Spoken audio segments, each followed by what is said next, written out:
ఎర్రగుంట్ల మండలంలోని స్థానిక ఎంఆర్ఓ కార్యాలయం ఎదుట అంగన్వాడీల సమస్యలను పరిష్కరించాలని 8వ రోజు సమ్మెలో భాగంగా ఎర్రగుంట్ల మండలం తహసీల్దార్ కార్యాలయం ముందు ధర్నా నిర్వహించారు. ఈ సందర్భంగా ఏఐటీయూసీ జిల్లా కార్యదర్శి మంజుల, సిపియు ఎస్ఐ జిల్లా కార్యదర్శి మాడిశెట్టి ప్రతాప్, జమ్మలమడుగు కార్యదర్శి మజ్జారి వెంకటేష్, సిఐటియుసి మండల లీడర్ ఉమాదేవి, ఏఐటియు మండల లీడర్ సుబ్బలక్ష్మి మద్దతు తెలిపారు.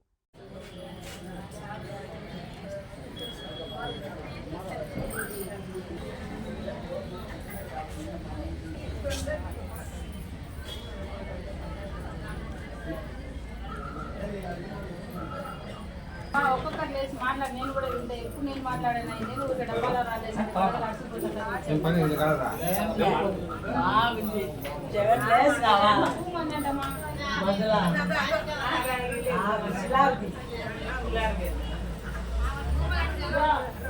భూమి అంటే ఒక్కొక్క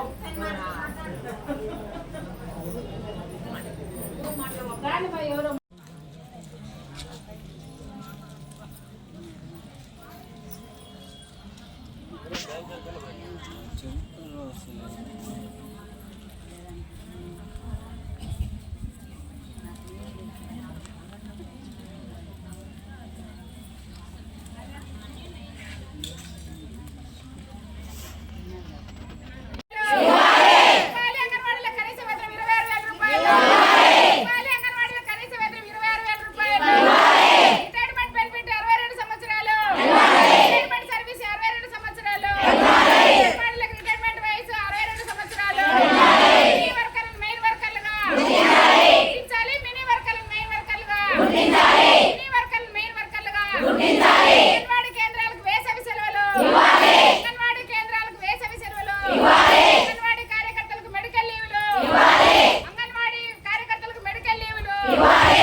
yes Manjula, anganwadi workers and helpers association రాష్ట్ర గౌరవాధ్యక్షురాలు, ఏఐటీసీ అనుబంధం.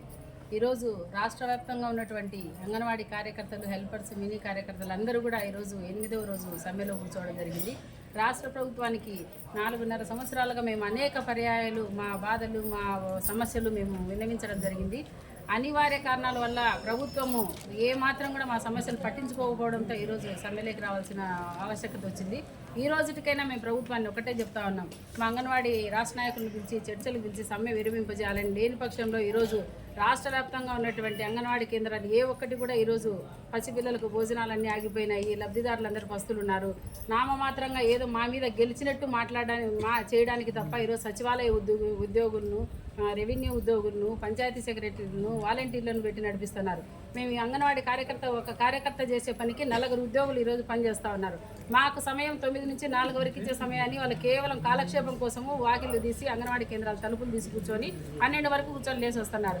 అంతమందికి జీతాలు అంతంత వేలల్లో లక్షల్లో ఉండాలి. ఈరోజు అంగన్వాడీ కేంద్రాలు నడుపుతా ఉన్నారంటే మరి మా బాధలు మాకు అర్థం కాలేదా ఈ రాష్ట్ర ప్రభుత్వానికి అని చెప్పి మేము అడుగుతా ఉన్నాం.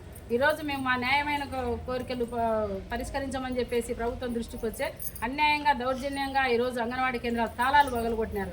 మేము చెప్తా ఉన్నాం, మేమేమి దొంగలం కాదు, లేదంటే ఇంకోటి స్మగ్లింగ్ కాదు, ఏమీ చేయలేదు. మా అంగన్వాడీ కేంద్రాల్లో ఉండేది ప్రభుత్వ సరికే. మేము ప్రజలకు, ప్రభుత్వానికి వారధి మాత్రమే పనిచేస్తాం తప్ప మేము ఇలాంటి మా అంగన్వాడీ కేంద్రాలపైన మీరు ప్రభుత్వ ఆస్తులను ప్రభుత్వ ఉద్యోగస్తులతోనే ధ్వంసం చేయించడం అనేది ఈ ప్రభుత్వానికి చాలా సిగ్గుచేటని కూడా మేము చెప్తా ఉన్నాం.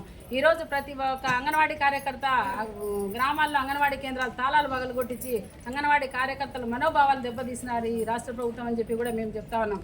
ఈరోజు మహిళలమైన మమ్మల్ని ఇంత ఇబ్బంది పెడతా ఉన్నారు. ఈరోజు పల్లెల్లో, పట్టణాలలో అంగన్వాడీ కేంద్రాల పైన ఉన్న తాళం దెబ్బ, సమ్మెట పోటు రేపు పొద్దున్న 24లో మేము ఖచ్చితంగా చూపిస్తామని చెప్పి కూడా ఈ ప్రభుత్వాన్ని హెచ్చరిస్తా ఉన్నాం. మేము అడుగుతామన్నాం, ఈరోజు మేమే గొంతెమ్మ కోరలేదు. సుప్రీంకోర్టు ప్రకారం 26,000 రూపాయలు ఇవ్వాలని చెప్పి సుప్రీంకోర్టు ఆదేశాల ప్రకారమే ఇవ్వమని చెప్తున్నాం. అంత లేదు, మీరు ఇచ్చుకోలేము, మాకు అంత చేత కాదన్నప్పుడు కనీసం మీరు ఎన్నికల ముందు ఇచ్చిన హామీ తెలంగాణ ప్రభుత్వం కంటే 1,000 రూపాయలు మేము ఎక్కువ ఇస్తాం తెలంగాణ కార్యకర్తల కంటే చెప్పిన ముఖ్యమంత్రి గారు చెప్పిన హామీ నిలబెట్టుకోమని చెప్పేసి ఈరోజు ఇంతమంది అంగన్వాడీ కార్యకర్తలు లక్షలాది మంది వచ్చి రోడ్ల మీద కూర్చున్నారు. వెంటనే ప్రభుత్వం రాష్ట్ర నాయకులను పిలిపించి చర్చలు జరిపి సమ్మె విరమించాలి. లేని పక్షంలో ట్రేడ్ యూనియన్లను, ప్రజా సంఘాలను, పార్టీలన్నింటినీ కలుపుకొని ఉవ్వెత్తున ఉద్యమం మేమైతే మరింత ఉధృతం చేస్తామని చెప్పి కూడా తెలియజేస్తూ ఉన్నాం. ఈరోజు మేము అబలవలం కాబట్టి ఈరోజు రాష్ట్ర ప్రభుత్వం అంగన్వాడీ తాళాలు పగలగొట్టించి ఈరోజు రెవెన్యూ ఉద్యోగస్తులను, సచివాలయ ఉద్యోగస్తులను వాలంటీర్లతో నడిపిస్తుంది. మేము అడుగుతా ఉన్నాం, ఈరోజు రేపు మున్సిపల్ సమ్మెలోకి పోతా ఉన్నారు మున్సిపల్ వర్కర్లు, అవి కూడా ఈ ప్రభుత్వం సచివాలయ ఉద్యోగులతో మున్సిపల్ పనులు కూడా చేయిస్తారని మేము ఈరోజు అడుగుతా ఉన్నాం. ఈరోజు రాష్ట్ర ప్రభుత్వ ఉద్యోగులు ఆలోచన చేయాలి. మేము కడుపు మండి మహిళలు మేము రోడ్డు మీదకి వస్తే మా పనులు చేయడానికి మీకు మీ అంతకు మీరు ఆత్మవిమర్శ చేసుకోవాలని చెప్పి చెప్తా ఉన్నాం. ఈరోజు రాష్ట్ర ప్రభుత్వం వెనక్కి తగ్గి మేము ఆదేశాలు ఇవ్వలేదు అని అంటా ఉంది. అంటే రాష్ట్ర ప్రభుత్వ ఉద్యోగులు, అంగన్వాడీ కేంద్రాల తాళాలు ఎవరైతే పాల్గొట్టారో ఆ ఉద్యోగస్తులు ఆలోచన చేయాలి. ఈరోజు ప్రభుత్వం తన మీద నెపం వేసుకోకుండా మీ మీద కేసింది. ఏదైనా ఇంతే కదా, ప్రభుత్వం తన మీద తప్పు పెట్టుకోదు. మీకు ఒకవేళ ఆదేశాలు ఉన్నప్పటికీ కూడా మీరు చెప్పాలి, సార్ మా అంగన్వాడీ కేంద్రాల నియామకం కోసం మేము రాలేదు, మా పనులు వేరే ఉన్నాయి, మేము ఈ జాబ్ చార్ట్తో మేము వచ్చినామని చెప్పేసి ఖచ్చితంగా ప్రభుత్వానికి మీరు తెలపాల్సిన అవసరం ఉంది. రేపొద్దున మున్సిపల్ కార్మికులు సమ్మెలే పోతే మున్సిపల్ కార్మికులు పనిచేయమని చెప్పి మీకు ఆదేశాలు ఇస్తే పోతారా అని అడుగుతా ఉన్నాం మేము అంగన్వాడీలుగా. ఈరోజు ప్రజల మద్దతు, లబ్ధిదారుల మద్దతు, అనేక ప్రజా సంఘాల మద్దతు, ఈరోజు ఎస్టీ వాళ్ళు వచ్చి ఇచ్చిపోతున్నారు, మున్సిపల్ వాళ్ళు వచ్చి ఇచ్చిపోతున్నారు, భవన నిర్మాణము, ప్రతి ఒక్క కార్మికుడు, ప్రతి ఒక్క ఉద్యోగి ఈరోజు అంగన్వాడీలకు పెద్ద ఎత్తుగా మద్దతు ఇచ్చిపోతా ఉన్నారు. మేము ఒకటే చెప్తున్నాం, న్యాయమైన కోరికలు కోరుతా ఉన్నాం. మేము తల్లి తర్వాత తల్లి పాత్ర పోషిస్తా ఉన్నటువంటి అమ్మలను ఈ రాష్ట్ర ప్రభుత్వం కన్నీటి అభిషేకం చేస్తూ ఉంది. మాతో పాలాభిషేకం చేసుకోవాల్సిన రాష్ట్ర ప్రభుత్వం ఈరోజు మా కన్నీటి అభిషేకాన్ని దీనికి ఇంతకింత మీరు ప్రతీకారం ఖచ్చితంగా మేము తీర్చుకున్నాం. రాబోయే రోజుల్లో 24లో మాకు కూడా వస్తుంది అవకాశం. మేము ఎక్కడ పెట్టాలనో అక్కడ పెడతాం. అంగన్వాడీలు అంటే ఆశామాష కాదు. మీ ఊపులకు భయపడేది లేదు, అరిటాకు చెప్పులకు బెదిరేది లేదు. అదరం బెదరం అంగన్వాడీలం చూపిస్తాం మా సత్తా ఏందో. ఏం చేస్తావో, ఎంతమంది ఉద్యోగులతో నడిపించుడు. ఈ రోజు ప్రభుత్వానికి సిగ్గుపోతా ఉంది. ఒక అంగన్వాడీ కార్యకర్త మహిళ నడిపే అంగన్వాడీ కేంద్రాన్ని 1,00,000 రూపాయలు జీతం ఇచ్చేటువంటి పంచాయతీ సెక్రటరీలతో 70,000 తీసుకునే వీఆర్ఓలతో 30,000 జీతం తీసుకునే సచివాలయ ఉద్యోగులతో నడిపిస్తున్నాడు. కేవలం 11,500 ఇచ్చి మా మీద అనేకమైన పనిభారాన్ని పెట్టి మమ్మల్ని ఇబ్బందులకు గురి చేస్తూ ఉంది. మేము అడుగుతున్నాం ఈ రాష్ట్ర ముఖ్యమంత్రిని, ఒక్క నెల మీ మంత్రులు కానీ మీ ఎమ్మెల్యేలు కానీ మాకు వచ్చే జీతంతో మీరు ఒక్క నెల మీ కుటుంబాలు గడిపి చూడండి. అందులో ఎంత వాస్తవాలు ఉన్నాయో మేము చెప్పే ఇబ్బందులు ఎన్ని ఉన్నాయో మీకే అర్థమవుతుందని చెప్పేసి కూడా మేము ఈ సందర్భంగా తెలియజేస్తా ఉన్నాం. ఇప్పటికైనా మించిపోయింది లేదు. రాష్ట్ర ప్రభుత్వం తగ్గకుంటే అంగన్వాడీ కార్యకర్తలు తగ్గే ప్రసక్తే లేదు. ఏమైనా సరే ఐసా పైసా తేల్చుకుంటాం ప్రభుత్వంతో.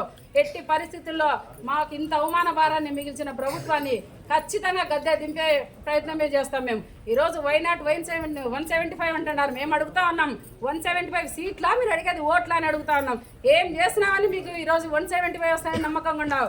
ఈరోజు ఒక పక్క రైతులు, ఒక పక్క ఉద్యోగులు, ఒక పక్క కార్మికులు ఇంత బాధపడతా ఉన్నారు రాష్ట్రంలో. మీకు తాడేపల్లిలో కూర్చొని బయటకు వస్తే మీకు ప్రజల ఆక్రందన అర్థమవుతుంది. ఎంతసేపు మీరు మా ఎమ్మెల్యేలు మంత్రులు చెప్పిన మాటలు విని ఏదో బాగుందని వాళ్ళు చెప్పిన దానికి బదిలీ చేసుకుంటే కూర్చుంటే రేపు పొద్దున మీ సీటే కదిలిచ్చేది. ఈరోజు మీరు చెప్తా ఉన్నారు మేము సీట్లు మారుస్తాము, 40 మందికి సీట్లు మారుస్తాము, సిట్టింగ్ ఎమ్మెల్యేలు కూడా మారుస్తాం. మార్చాల్సింది సీట్లు కాదు, ప్రభుత్వాన్ని అంగన్వాడీలందరూ మారుస్తాం. 24లో మాట్లాడుకోలేదు.